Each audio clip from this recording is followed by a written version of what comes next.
Hello everybody, welcome to Imola for the San Marino Grand Prix.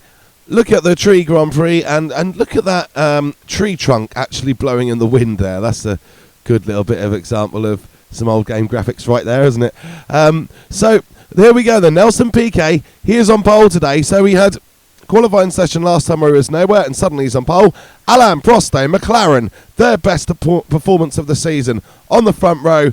And things finally appear to be coming together for McLaren somewhat. So, much promise today for McLaren. Rosberg and Warwick, where they were in Belgium. Lauda, he is up in the 5th place. That's much improved from his 14th place on the grid in Belgium. Renearnoux, he is 6th. Ferrari, not really anywhere this weekend. Winkelhock's still impressive. But Arnoux 6th, and his teammate Alboreto all the way down in 13th, having led the last race convincingly until the very final corner when his engine blew up.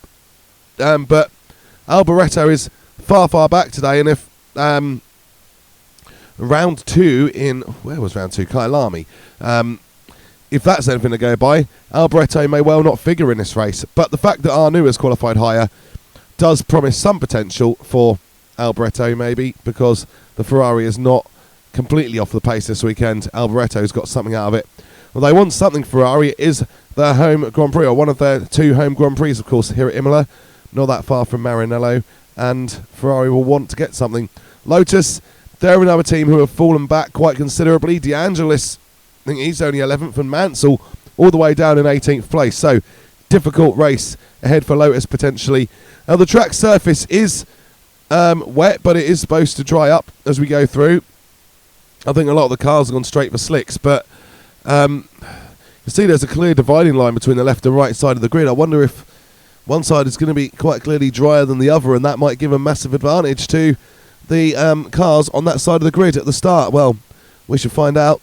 The start of the San Marino Grand Prix at Imola is not very far away now.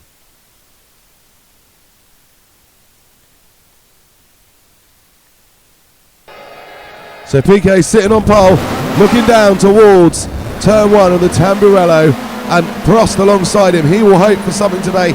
But Piquet, when he starts on pole, he's got a very quick car anyway, and he'll be hard to beat. Let's see, Piquet away well, and it's very foggy out there at the minute. There's a lot of spray. We say it'll dry up quickly, but the fact that these cars are on slicks is absolutely mind-boggling.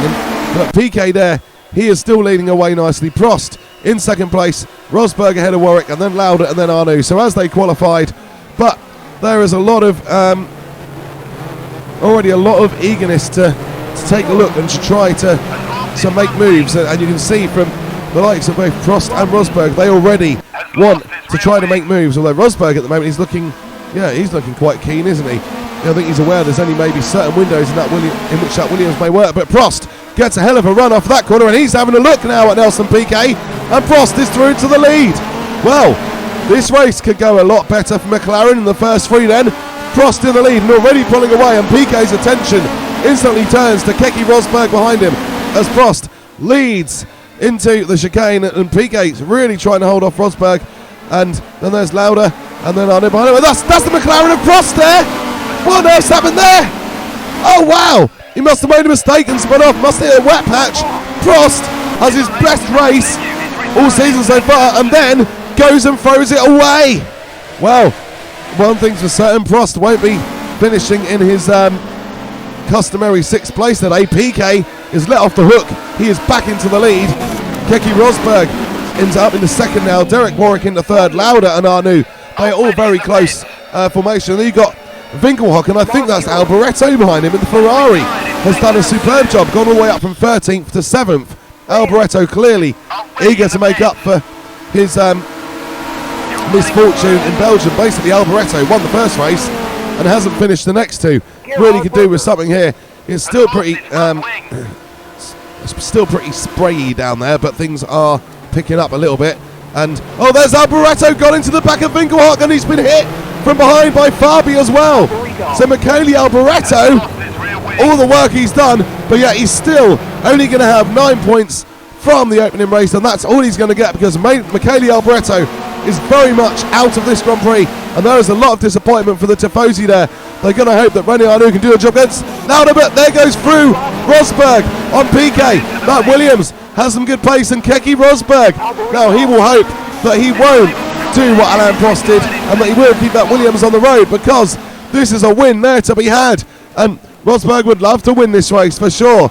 We've had 3 different winners to the first 3 races, but 2 of them have been Ferraris. If Rosberg could get there and get a Williams win, that would be very, very good. And you've got Warwick now, who is now looking to apply some pressure to Nelson Piquet. Lauda still ahead of Arnoux, who's still looking for a way through, but I think Lauda's starting to find some confidence. And there's De Angelis and Tambay now. I think Winkelhock had an issue. I think maybe had some damage from when Alboreto hit him. Took a little while to show up, but it's showing up now. But that means that De Angelis and Tambay are fighting over the final point. De Angelis has done a superb job actually getting up into the points from 11th on the grid. So yeah, Lotus didn't think they were going to get anything from this weekend, but they're doing well. Piquet has found some grip all of a sudden as the track begins to dry more and more. That Brabham comes back into play. He was holding on, wasn't he, through most of the first 2/3 of the Grand Prix, but now we're in the final stretch, and Piquet has pace, although he's almost made a mistake and allowed Derekwarwick to get a run at him there. He has covered it, Nelson Piquet, and he's still got a chance to attack Piquet. Rosberg now. This is where the action and the lead changes happen, and Piquet, is he even going to wait for that corner? He's trying to move before they even get there. Well, no, he's back there, but he knows that this is the passing place. He's even passed there twice. This time Piquet does the passing, gets back into the lead. Nikilauda covers Arnoux, but then steps out of the back, gets away with it. Arnoux is still behind him, and there goes Tambay having a look at De Angelis. That's for 6th place, and still at the moment Elio De Angelis holds that position.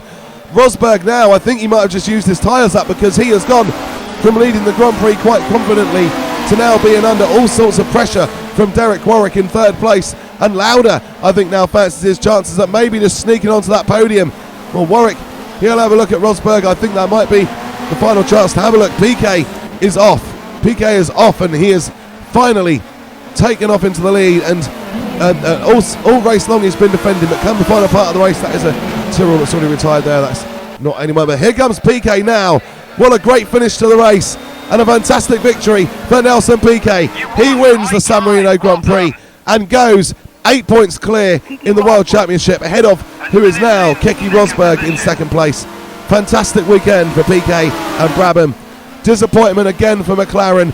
Lauda gets their highest finish of the season in 4th place, and that's Lauda's first points of the season, but the win was there for the taking, and Prost threw it away. Well, we're hearing actually that it might have actually been mechanical issue, a brake issue for Alain Prost, and there we go, the results. That confirms that Prost, it was actually his brakes that went, so nothing he could have done. But still, McLaren have got still work to do, but they're showing potential. We thought at the start of the season they would be quick, but this is the first time McLaren has looked to have any sort of decent pace since Brazil. And again, yeah, it hasn't quite worked out. They're going to run out of opportunities to make it work out as the season goes along. They're going to have to start doing something with that. So let's recap on the race result. So Nelson Piquet wins the Grand Prix for Brabham. He was passed twice in this race, but he was the one who stuck it out and obviously employed the best racecraft and strategy to come back through and become the winner of the Grand Prix. Kekerosberg, considering he only got past half a lap before the checkered flag, to end up finishing 3.3 seconds behind. That shows how exhausted that Williams was at the end of the Grand Prix. So Rosberg actually did a very, very good job to hold on to 2nd place. Derekwarwick, he comes home 3rd for Renault. That's a podium for Warwick, and they finally make that podium happen. They've shown some promise. Obviously Tambay got one, but now Warwick's got one as well. So yeah, decent from Renault. Nikilauda, first points of the season for him, best result of the season for McLaren, 4th place. So yeah, reasons to be more satisfied for McLaren, but still a long way to go. Renearnoux finishes in 5th in the Ferrari, so Ferrari did at least get a couple of points at home. Wasn't the stellar weekend that they had hoped for, but 5th place, 2 points. It keeps Arnoux in 3rd in the Drivers' Championship, so yeah, best he could do. And patricktambay did indeed pass Elio De Angelis for that final point for 6th place. Well, the Drivers' Championship, Piquet 22, Rosberg 14, Arnoux 13. Thank you so much for watching. Please like and subscribe. Take care.